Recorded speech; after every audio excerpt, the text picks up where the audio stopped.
after. Let's get into the presentation. So before we begin, I would like to thank our two speakers, Brett Shepard, Director of Big Data Splunk. Some interesting facts about Brett: he's the former analyst at Gartner and Department of Defense. He also has an intensive background in big data enterprise architecture, and on his free time, he likes to volunteer with his dogs. The next speaker is Bob Page. He is the VP Product here at Hortonworks. In his experience, he ran eBay's data platform, and he loves and enjoyed good wine. So with that, I would like to pass it over to Bob. Thank you, Kim, and thanks, Kim, and hello, everybody. My name is Bob Page with Hortonworks. Before we get started on today's session on Hortonworks and Splunk, I'd love to just start a quick poll. Kim has up a set of question right here. Really what we'd like to understand is, where are you, where's your organization in your Hadoop journey? There's 5 different options here. We'd just love to get a sense before we get started, if you could just spend 5 seconds and click on the poll question and hit submit. It says we'll leave the poll open for a little while, but why don't we, let's see, maybe we'll do a little song and dance. Know any good jokes, Brett? Yeah, why did the elephant go into the bar? Uh-oh, a bar joke. Why is that? He was looking for peanuts. I see. Okay. Did you hear about the SQL engine that walked into a bar? No. He asked. He said, "You mind if I join your tables?" Cool. Okay. Enough of that. That's not why people dialed in. So let us see the results. Kim, if you could bring up the results on the poll. Let's see where we are in our Hadoop journey. It's on its way. Okay. The poll has ended.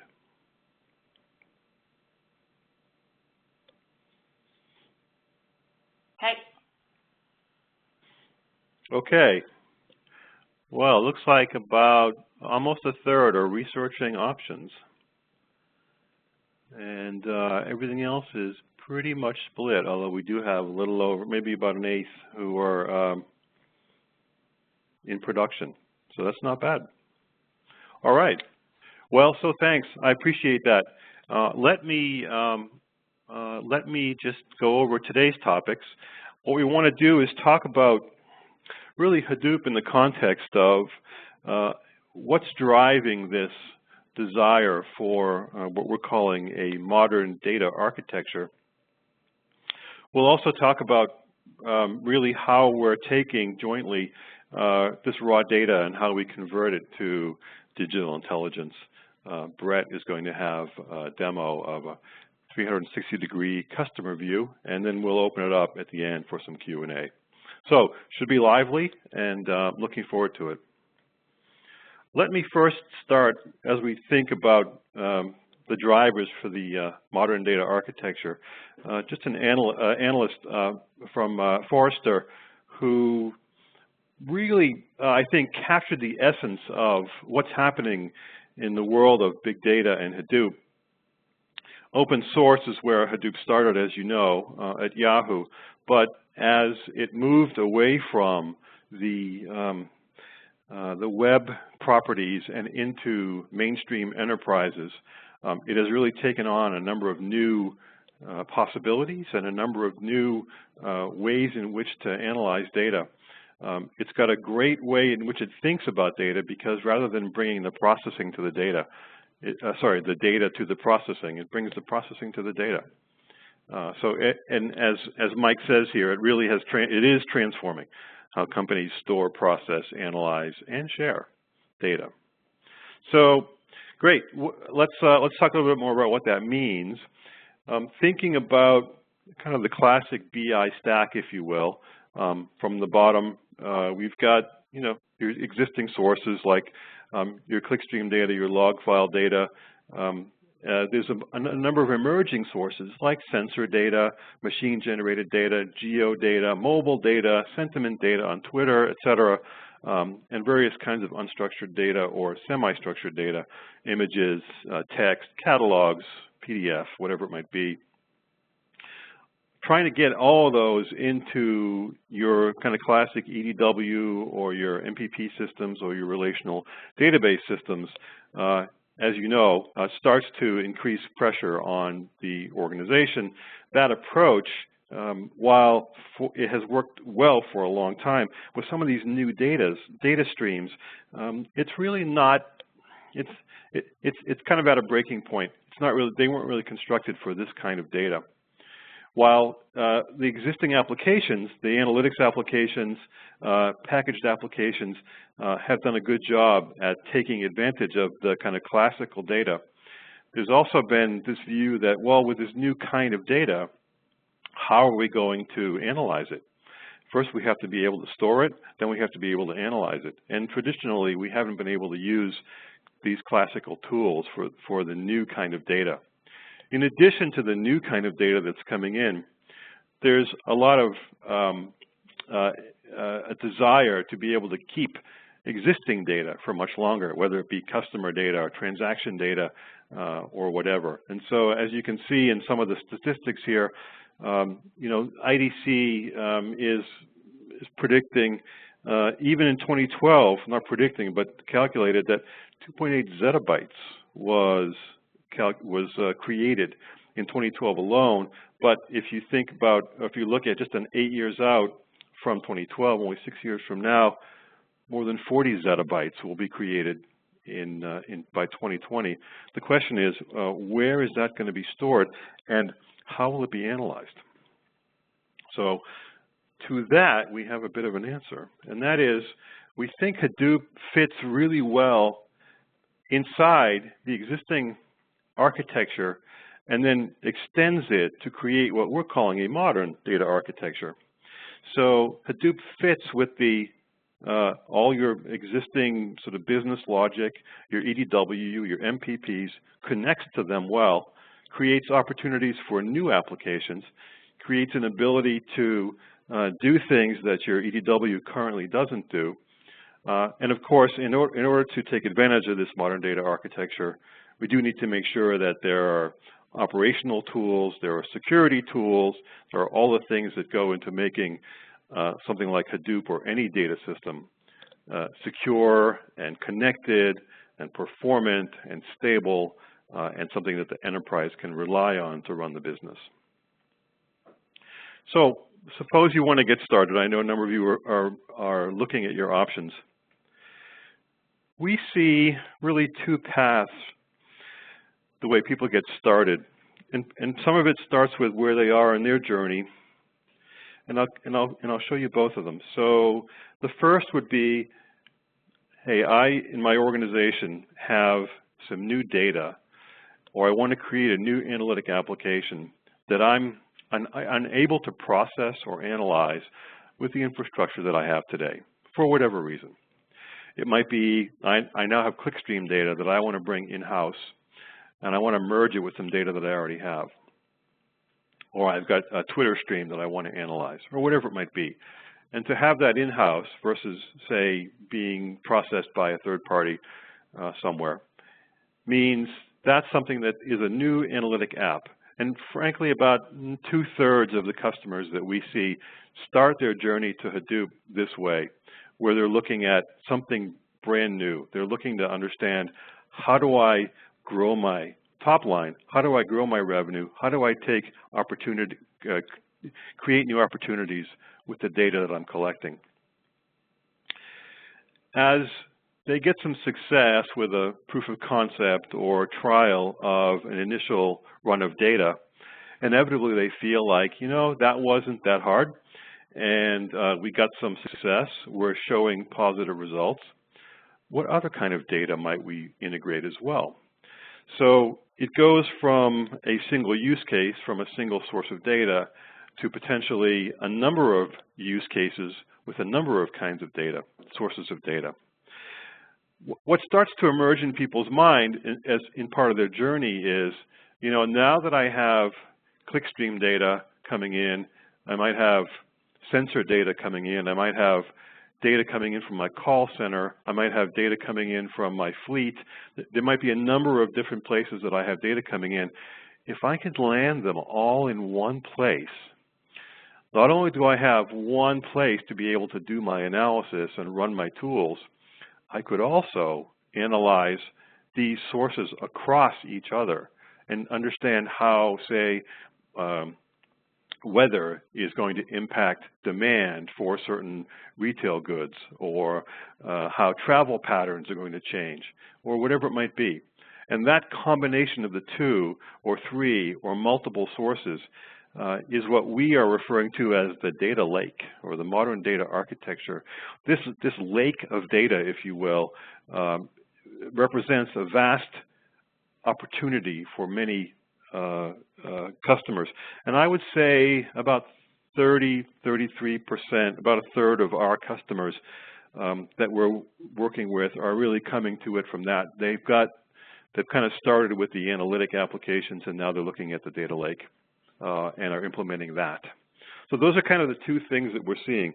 As you move from these new analytic applications and you start to add more of them and different data streams, you kind of create this lake from these streams. Your scale is increasing, your scope is increasing. I talked about some of these earlier. So really fundamentally, there's about 6 different types of new data that we are seeing people interested in and incorporating into their data architectures and their data strategy.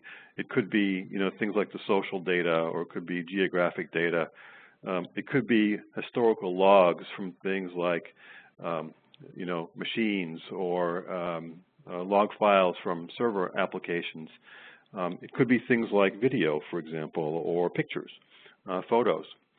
In addition to these new types of data, some of the value of Hadoop is also that it allows you to store some of your traditional data much longer than you used to. At eBay, when I first arrived in 2010, we were storing clickstream data for 2 months because we just couldn't afford to keep it all and really take advantage of it. We were also keeping 2 years worth of about 1 or 2% sample. But with Hadoop, we were able to keep 100% for a much longer period of time, which unlocked much deeper insights than we had before.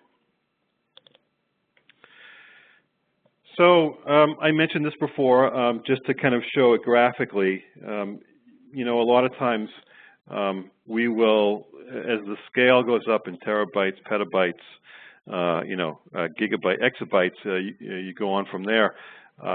Oftentimes we'll start with a particular application, say network maintenance around operational excellence.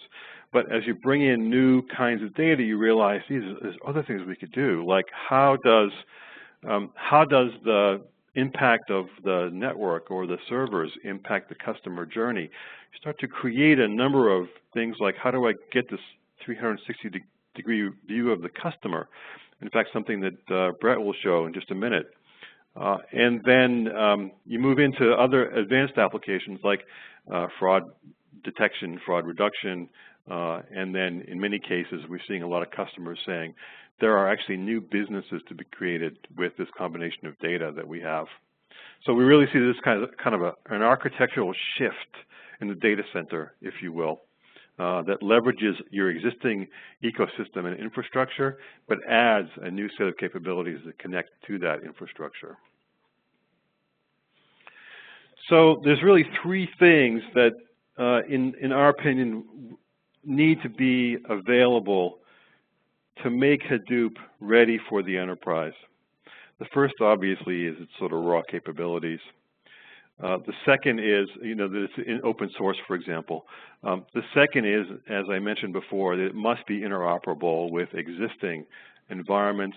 And the third is, you've already got a number of folks who have skills around data management and analysis. We want to be able to leverage that if at all possible. The graph that you see here roughly shows some of the adoption of Hadoop from its founding in around 2005. In 2011, Hortonworks was founded from the many of the folks who actually built and ran Hadoop at Yahoo spun out into Hortonworks. And you can see how it has taken off since. And this isn't just Hortonworks, this is Hadoop in general.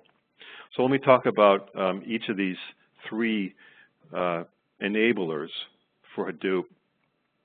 The first around capabilities really is, if you think about what is core capabilities of enterprise Hadoop, we start with the traditional elements of Hadoop, which is efficient scale. That's around being able to store and process all of the assets that you have for your enterprise. And the second is just being able to get access to it and be able to have this broad insight so that you can access any of this data at any time in really kind of any mode that you want, whether it be in a batch mode, or interactive mode, streaming, online, whatever way in which you want to be able to get to it. Those are kind of the sort of central cores from which Hadoop sprouted. But as we start to think about really what does it mean to bring Hadoop to the enterprise, there's a number of things that we really need to add on. Security is one, obviously. We really need to be able to look at how we do authentication, authorization, accounting, data protection. These things are very important in the enterprise, of course, especially with data volumes of this size and the ability for a lot of embarrassment if this stuff leaks or gets into the wrong hands, not to mention financial problems as well. Also, having all this under management and starting to create a lot of value for your enterprise means it needs to stay up. You need to operate this thing. It needs to be available. It needs to be highly available. It needs to make sure that we don't have to have an army of people babysitting machines and the data to manage it. So operations to deploy, to manage, to monitor your environment is critically important. And then finally, you now have issues around governing this data. You want to be able to, A, integrate with existing systems, move the data in and out of those systems as necessary, and make sure that as your needs change, you're able to reflect those quickly within Hadoop. The second element is really being able to leverage the tools and the skills that already exist within your enterprise. So your operations team, your analytics organization, your developers, whether it's SQL or it's Java or it's tools that you already have in place for your operations team, whatever it might be, it's important to make sure that we're able to use all those, reuse all those skills without saying, you know what, Hadoop requires a whole new set of people, so you've got to go hire a whole new army of folks. We don't want that at all. We want to make sure that it's easy to integrate and leverage a lot of the existing elements that exist within your enterprise. For example, if you want to run on Linux, you want to run on Windows, you want to run on the cloud, you want to run on premise, that's all should be available to you. Also, you want to leverage tools that you already have, like Splunk, for example, that those run really well on top of Hadoop as well. And the third thing is really about integration. There are applications that you're running today. Developers want to make some changes. They want to create value through data or integrate data to other systems. Those applications need to work with enterprise Hadoop as well. I mentioned data systems, your storage elements and architectures today, the way you do system management and operations within your organization, and then finally the different operating systems that you have, the way you use the cloud, appliances you bring in, your virtual machines and that strategy, all of those things have to be, we don't want to roll in Hadoop and say you need to rethink everything that you do. We want to be able to operate within that environment. So with that, I really want to introduce Splunk and Hortonworks, leveraging a lot of the data sources that are coming in that we're seeing more and more, being able to integrate them into Hadoop as well as into your traditional data systems. Splunk Enterprise, as you know, is an integrated analytics platform that allows one to do very powerful sort of iterative analysis and discovery of some of the gems hidden inside the data. And Splunk has taken Splunk Enterprise and sort of Hadoopified it to Hunk. And I am pleased to have Brett here to talk more about how Hunk works, how they see the Hadoop and Splunk come together, and maybe give us a little demo. Brett? Wonderful. Thank you, Bob, and it's a pleasure to speak with everyone today about the wonderful combination of Splunk software and Hortonworks. And as Bob mentioned, we connect with Hadoop today from Splunk Enterprise to be able to archive data in Hadoop, as well as be able to enrich data in Splunk Enterprise.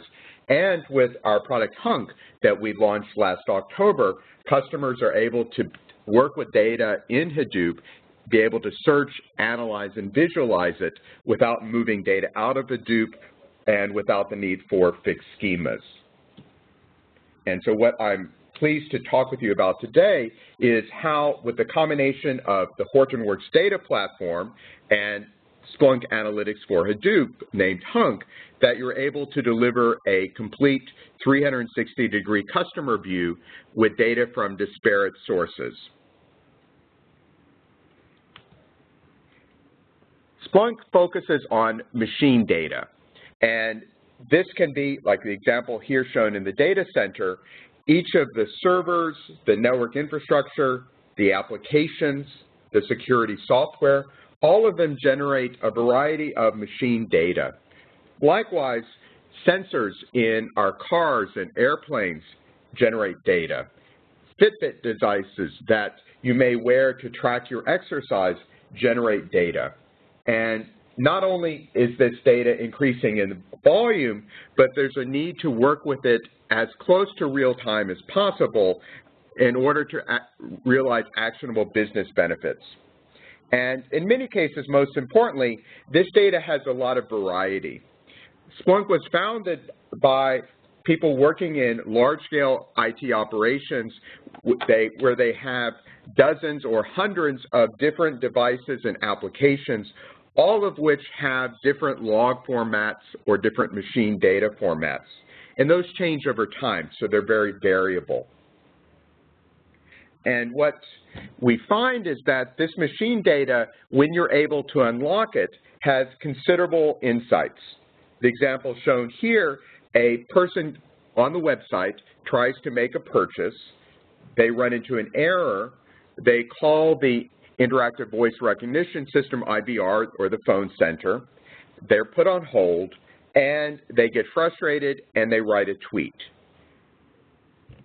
Previously, all of this would have been in separate silos. It would have been very time-consuming to troubleshoot, and most often this data would simply have been left on the table. You wouldn't be able to understand the customer experience.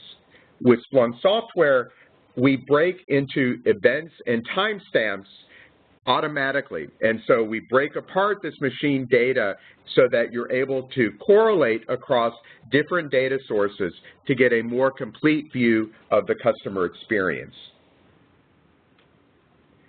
There are many benefits of this customer view. You're able to screen new account applications to improve the customer service experience. So to be able to see, is this website error occurring more frequently or only on certain hardware or certain geographies, to be able to predict it and improve it for future customers on your website. You're able to reduce customer churn by identifying what factors that are causing customers to no longer purchase your products or services. You can recommend the next product to buy or localize and personalize promotions. Retailers that in the past were working with national campaigns are able to use this granular raw data to be able to inform promotions at the regional or local level. Likewise, you're able to look at your channel effectiveness for your online and offline channels and resellers. And many retailers are looking at what they call omni-channel retailing, where they have a combination of website stores, physical stores, they may sell through distribution channels, and being able to track the effectiveness of that data at the very granular level. Why is this hard? 360-degree customer view has been a concept that we've talked about as an industry for almost 10 years now or more. It's hard because this data often lives in separate silos with very incompatible formats. So you may have client-side data, for example, on a mobile device. You may have server-side data, such as bots. And likewise, you may have your operational data in terms of your past purchases or customer SKUs or product information that all live in separate silos and have incompatible formats.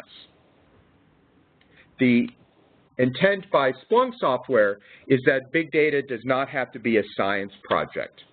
You might remember from science classes a Rube Goldberg test, where you take something that should be very simple and you make it as complex as possible. So in this cartoon by Rube Goldberg, the gentleman sleeping here wanted an alarm clock. So he set up this very simple system where the early bird catches a worm, fires a shot into a balloon, drops a brick, fills an atomizer with perfume that in turn fills a weight of the sponge. The sponge falls, drops a cannonball in his face, and along with that pulls a big package of cold water on his face. Now the end result is quite effective. If I was sleeping and got hit with a cannonball and a bag of cold water, I would wake up. However, each of these steps is very problematic to maintain. And while this is a cartoon, this is what ETL is today for many organizations. So the extract, transform, load processes are all dependent on the system before it. And there are many fixed schemas, there are many hardwired things. It's very expensive to maintain. And the promise of Hortonworks and Splunk software working together is you're able to get past these very set ETL steps and be able to simply answer questions of your data without any forced ETL or forced schemas. And you can get started very quickly. So as you'll see in the demo, I'll show how you can download Hortonworks Sandbox and Hunk. Simply point Hunk at your Hortonworks cluster, and within an hour, start exploring, analyzing, and visualizing raw data in Hadoop. And it's really powerful and really exciting. There are some challenges of alternative approaches. When I did my Hadoop sysadmin certification, like many of you working with Hadoop, I learned how to set up a Hadoop cluster, put data in through the HDFS API, and run a hello world test, such as all the works of Shakespeare, do a text search. That's great for learning, but then once you begin trying to use Hadoop in a production environment, you find that the jobs are slow. So accordingly, most organizations try some variant of option 2 or 3. Option 2 is to use Apache Hive or SQL on Hadoop. And this works really well when you have a set number of data sources and processes where you want to do, for example, batch ETL in Hadoop. Netflix, for example, uses Hadoop to encode and transcode videos so that the videos that you watch on your home television have a different format size than what you watch on your iPhone or Android device. When you have a very broad set of data sources and you want to do exploratory analytics across your entire cluster, Hive or SQL on Hadoop becomes problematic because they require fixed schemas. And with those, you need to have some advanced knowledge of your data, and you may miss data that doesn't fit. So if, for example, you're trying to do fraud prevention or be able to look at a loan portfolio for a bank, you want to look across your entire portfolio and not miss data. Likewise, there are some excellent options today to extract from Hadoop to in-memory data stores. And this works really well when you can define a subset of your data that you want to migrate from Hadoop into an in-memory store and get very fast response times. What Splunk customers have told us is that many times their data is too big to move. They don't want to have to migrate it out of Hadoop. They want Hadoop to be the data lake that Bob mentioned, where data is persisted for many months or years. And they don't want a separate data mart to manage. With the combination of Hortonworks and Splunk, you're able to get past the challenges of these alternate approaches. And the example shown here is a retailer who stores a variety of disparate data in Hadoop, such as Apache web logs, e-commerce logs, Akamai image hosting logs. So if, for example, they're selling shoes, is the SKU having the right picture for that shoe? Because maybe the shoe is selling poorly because there's the wrong picture there. And that's stored as an Akamai image log that often is in a separate system. Likewise, you may have Squid proxy logs, a variety of other data that feeds your e-commerce system. With the combination of Hortonworks and Splunk software, you're able to analyze these massive, diverse data sets in Hadoop and inform a more complete customer view. And you're able to have considerable insights into customer behavior and sentiment. So the dashboard shown here is a live dashboard from a customer. You'll notice that there's some things grayed out because there's non-public information here. And this is the dashboard that a Splunk customer uses to be able to understand their e-commerce activities and be able to pinpoint in for any problems or any opportunities for upsell or cross-sell. And as you'll see in the demo, with Splunk software, you're able to run searches with data in Hadoop and be able to pause or stop those MapReduce jobs. And this occurs because Hunk uniquely does the reduce phase within Hunk. We stream the results in, and as 10%, 20% of the results come in, you may be able to refine your job. I would have loved this when I worked as a data analyst. So Kim mentioned that part of my career I worked at Gartner and Department of Defense. At DoD, I would run a query in one terminal, slide my chair down to a second terminal, run a second query, roll back to the first 5 minutes later, see how it's doing, roll down to the second or third terminal, and until the query results came back in full, I wasn't able to see anything. With the combination of Hortonworks and Splunk, you're able to pause your jobs, refine your queries over time, so you're asking and answering questions of your data, all without needing any fixed schemas or without having to understand any of the data in advance. And accordingly, you're able to do some fantastic things to inform your knowledge of your customers and improve upsell and cross-sell. So you can measure attention to specific content. You can look at your click-throughs and how customers navigate your website. You can do this today partially, for example, with Google Analytics, or if you're using Omniture or Web Trends. We're not suggesting that you replace those systems, but often if you take your web clickstream data and store it in Hadoop together with operational data, you can get a much more fuller view of your customers than you can simply by looking at only web analytics data. And accordingly, when you have that combination of your client-side and server-side and transactions data in Hadoop, you're able to compare product bundle promotions, do multivariate testing, so not just A/B testing, but test across a variety of factors and be able to inform your website, as well as your mobile applications and your retail store sales. You can do some very interesting things with customer influence scores. So what I've shown here is Clout, which looks at things such as your tweets and the number of times that other people in Twitter retweet them. Together with things such as your number of followers, Clout uses an engine that they determine your Clout score. Customers such as T-Mobile USA are using data in Hadoop on social media to be able to inform their promotions.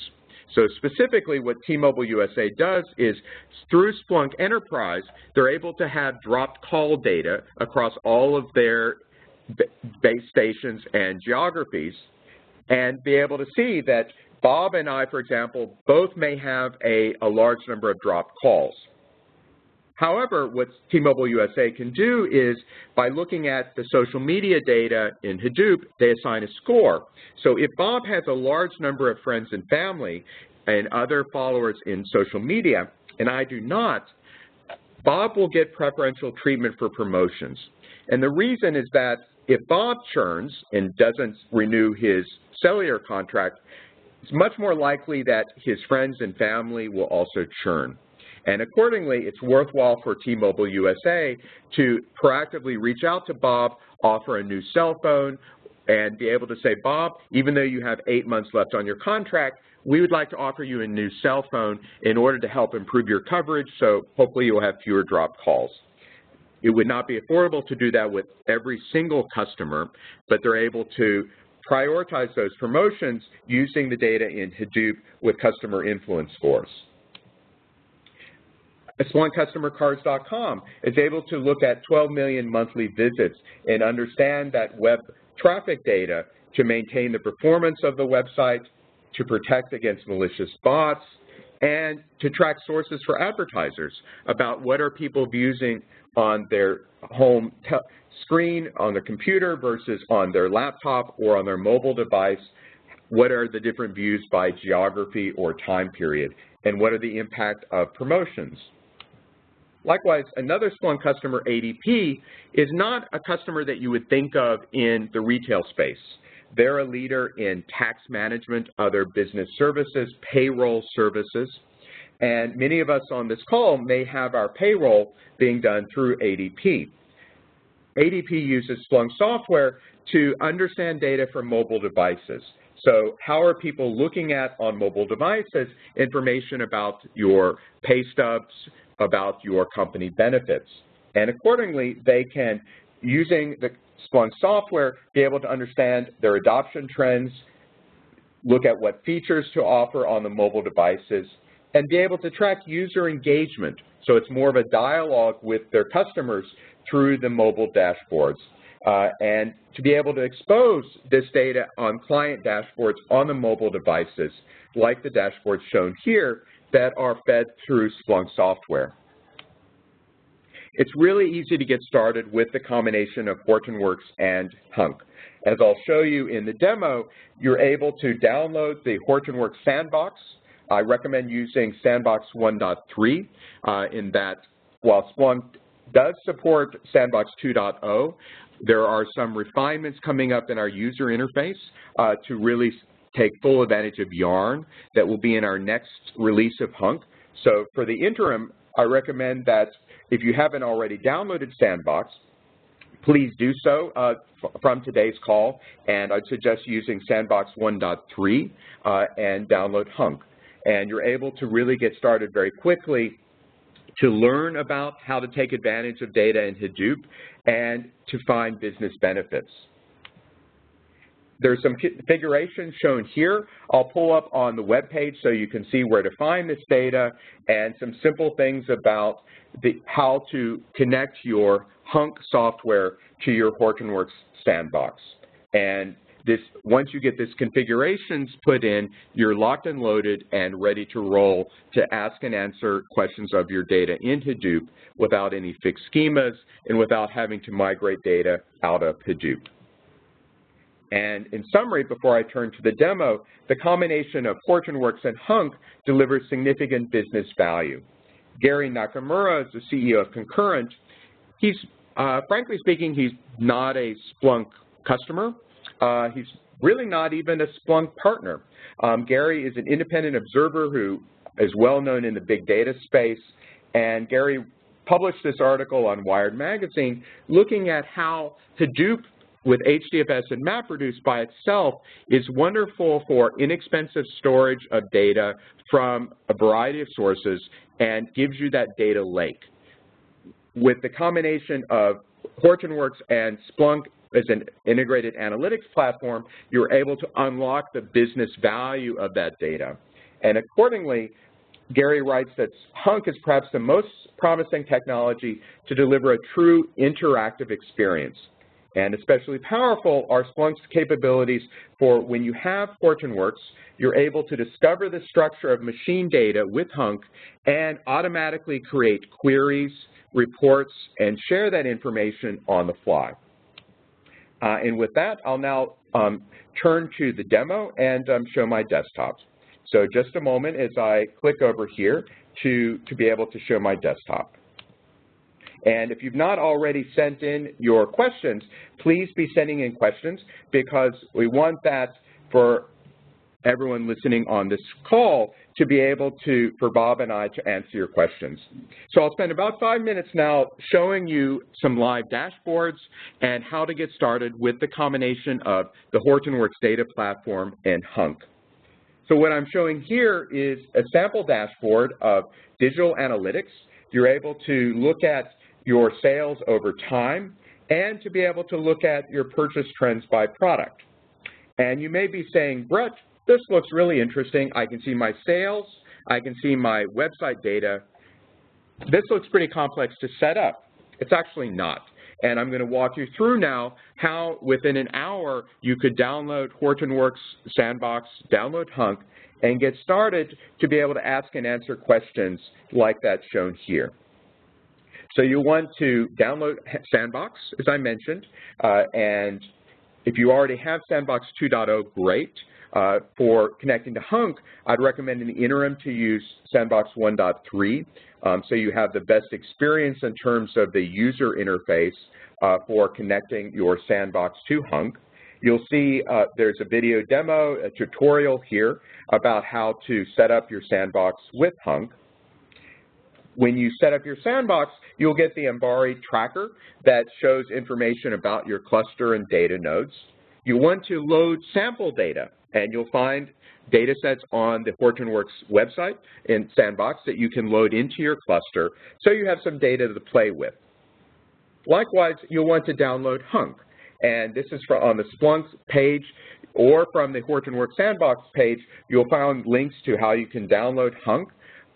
Hunk runs on 64-bit Linux OS, or you can use a VM of your choice so you can run with a virtual machine on a Windows or Apple or Google system. When you get started, you're going to see a page like this to be able to log in. And so I'm going to, and this is what you'll see when you first download Hunk, you'll see a page like this. I'm going to get started, and if I can get my password and things typed in correctly. I always try to do at least one thing wrong on a live demo so that you can see that this is things that I'm actually running live.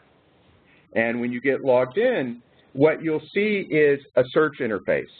And likewise, you'll see a variety of settings. What I've shown here is actually settings for if you are a business user and someone has set up Hunk and Hortonworks for you, you have the ability to search, create dashboards. What you don't have is the ability to change your settings. Those are admin rights. And that's important because the combination of Hunk and Hortonworks enables you to do role-based access controls. And so that when you do your logins, you're able to configure your cluster.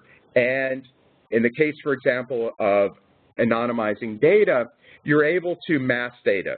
And so if you have non-public information in your Hortonworks cluster, you're able to use these transform functions that I've shown here that you find in the Splunk docs, and you're able to mask information, and so that if you're not an admin user, you don't have the ability to change this. And so you can, for example, mask out a social security number or credit card number, and that data still exists in its raw form in Hadoop, but when you visualize it or search it in Hunk, you're able to do so while protecting the non-public information, and it's based on role-based access controls. And when you run searches in Hunk, you'll be able to see them within Embari, and you'll be able to see your searches and be able to ask and answer questions on the fly. So, for example, returning to my dashboard here, let's say that I'm concerned about my sales. Sales figures are going down, and I want to troubleshoot.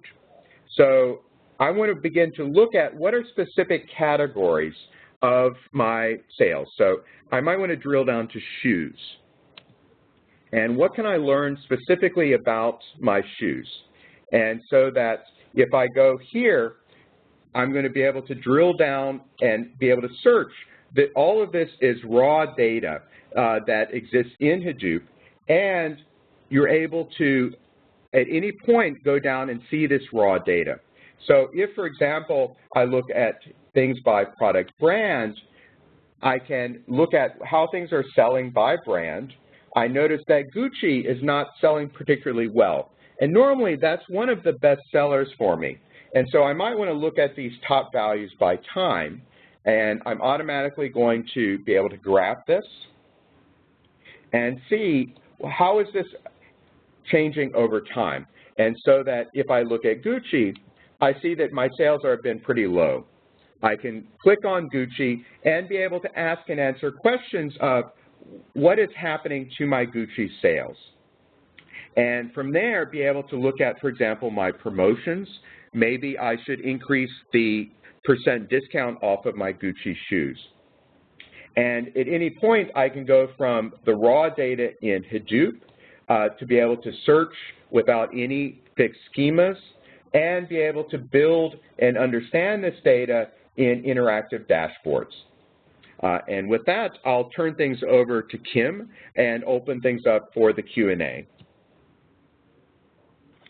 Great, thanks, Brett. Really interesting demo. We do have a good amount of questions, and with 6 minutes to go, let's kind of get through a couple of them.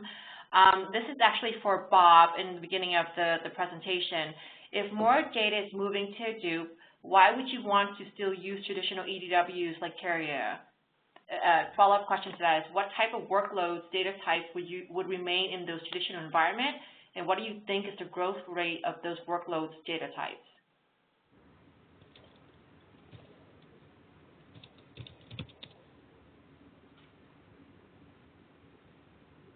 Let's see. Oh, Bob, you're on mute.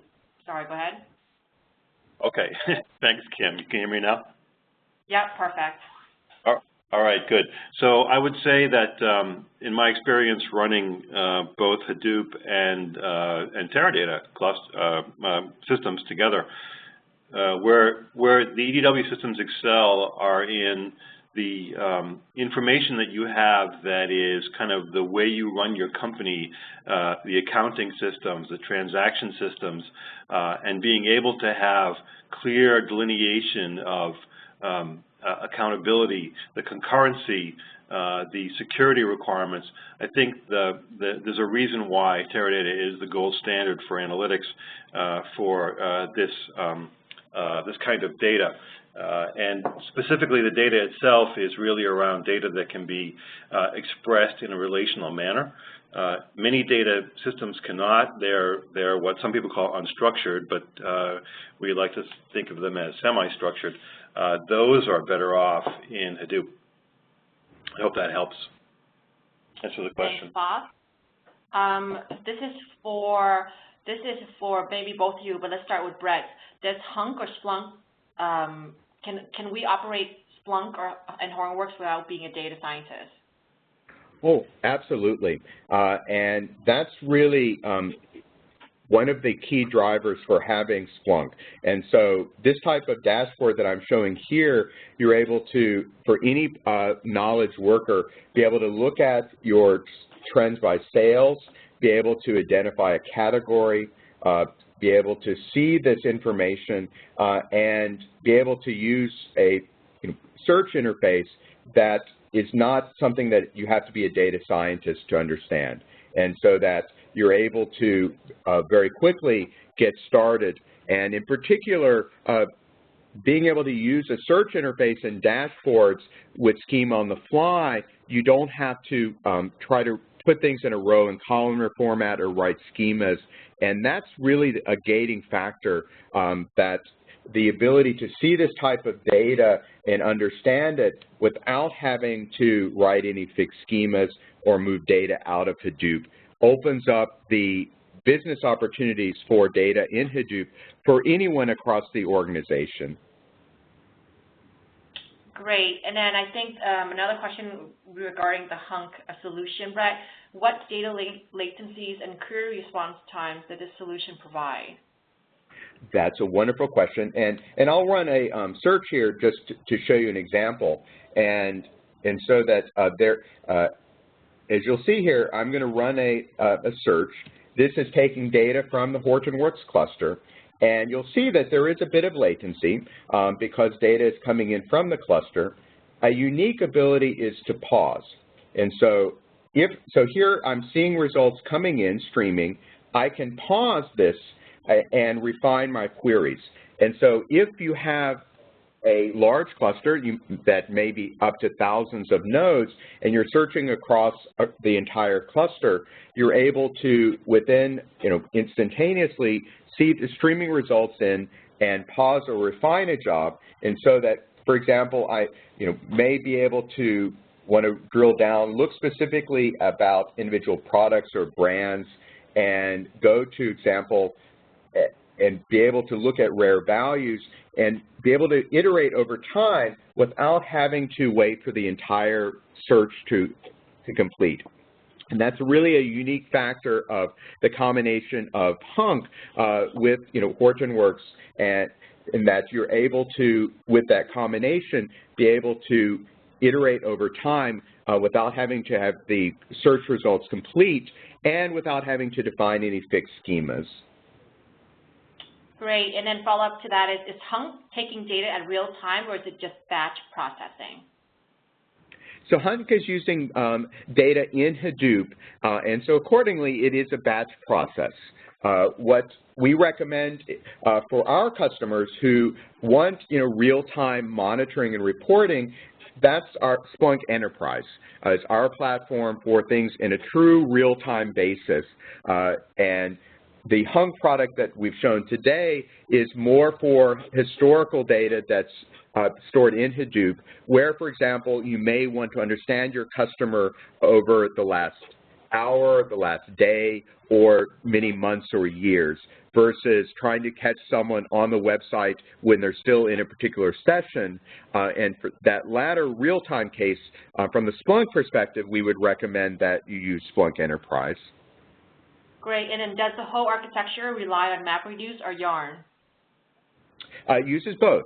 The only qualification that I mentioned is we have some user interface improvements for Hunk to really fully use Yarn and make it a seamless experience, and that's coming up in our next version of Hunk. And today, Hunk fully supports both MapReduce and Yarn. We plan in the future to continue to partner with Hortonworks in areas such as TES, which is really exciting as a follow-up to just the two-step MapReduce approach. And so Hunk is a very flexible analytics platform that allows you to work today with MapReduce version 1, with Yarn, and with future distributed processing paradigms in the future. Great. We have about 2 more minutes. Let me kind of scroll down, kind of see if there's patterns to the questions. Maybe this one is for Bob. Laura's wondering whether you have recommendations on how to combine big data from Hadoop with traditional models such as GLM, survival analysis, logistics regression. Could you repeat that question? I'm not sure I got the whole thing. Yeah, she's wondering if you or Brad have any recommendations on how to combine big data from Hadoop with traditional models such as logistics regression, survival analysis, and GLM. Well, there are application libraries that are available for Hadoop that will do exactly these things, whether it's through things like SAS, which run on Hadoop, or R, or even there's a number of capabilities built into Splunk, in fact. Indeed, and in the case of Splunk Enterprise, we have connectors to relational databases or to business intelligence tools.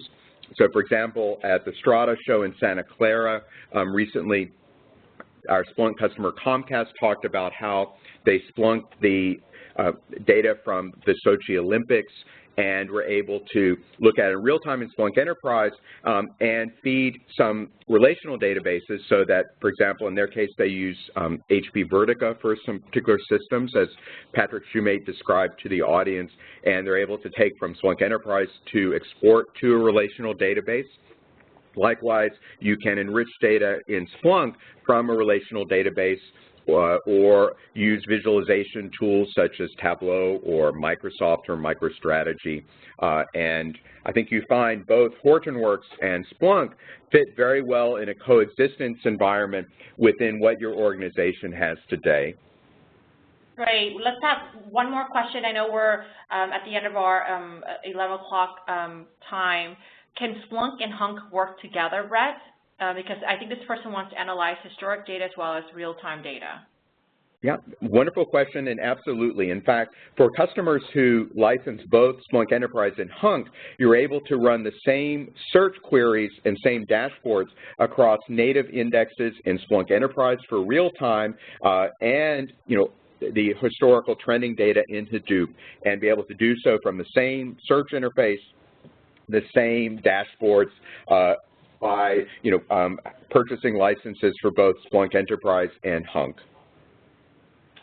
Great. With that, I would like to thank Bob and Brett for their time. Again, you guys, if you really want to learn about the partnership, go onto our website at hortonworks/partner/Splunk.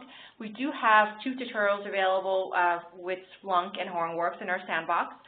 The link is right there, and I think Brett kind of went over a little bit into his demo. So there's a link. You guys will get a nice email from me later on today on where you can find the recording as well as the slide deck, in addition to the how you can download Hunk and Hortonworks Sandbox to get started.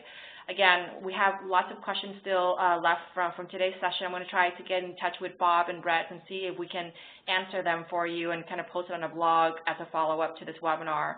If you have any other questions, feel free to reach out to me. And with that, I'd like to thank Bob, Brett, and you guys for attending. Thanks, everybody. Bye. Thank you.